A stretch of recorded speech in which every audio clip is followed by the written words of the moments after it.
Well,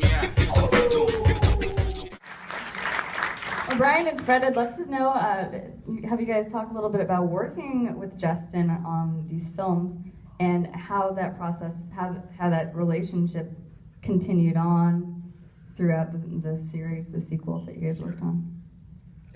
Also, I think it's super notable to when you think about Tokyo Drift as a Western, it's like an Eastern Western, and you hear that in the score. Yeah. There's here. It's funny. Yeah, that was kind of the whole drive behind it. We were thinking, how are we going to bring this character from the West into the East and musically kind of tie it all in and all these things.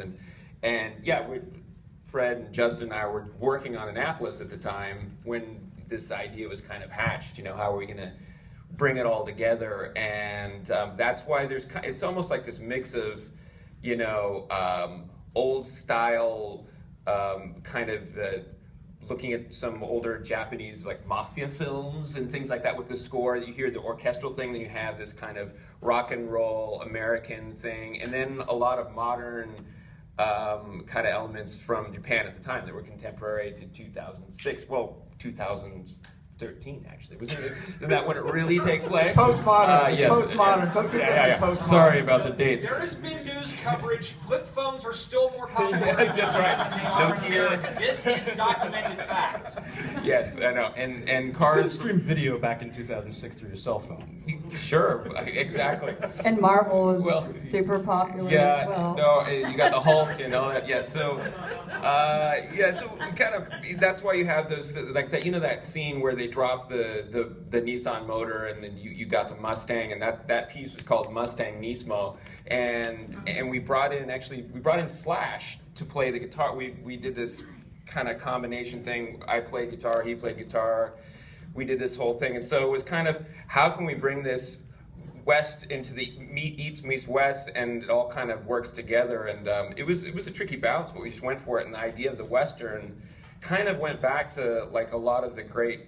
I mean, you look at Kurosawa and stuff. There's like this crossover early on with cinema from Japan to the States, and so it was like it was just kind of like a dream canvas, really. At the time, we just thought, oh, we can do anything. Why don't we just try this? It makes no sense, really, if you told someone about it ahead of time. But I think when you see it on the film, you hear it, I think it comes together. It's been a long time since I've seen it. It was really, to start off this series, which we've all been involved with. There's so many movies. It's really, it's amazing to see it now like this. But anyway. And a lot of those themes actually kind of carried on. Yes. And we evolved it as the franchise grew and Like evolved. Godfather style, but Justin was very much a purveyor. The first two movies weren't really thematic style scores. They were a lot of needle drops, a lot of songs, and Justin was like, no, we want to start building these characters because I think this can really go far. Who knew that he would take it into this whole other universe where I don't think anyone had any idea, but those ideals that were started at the beginning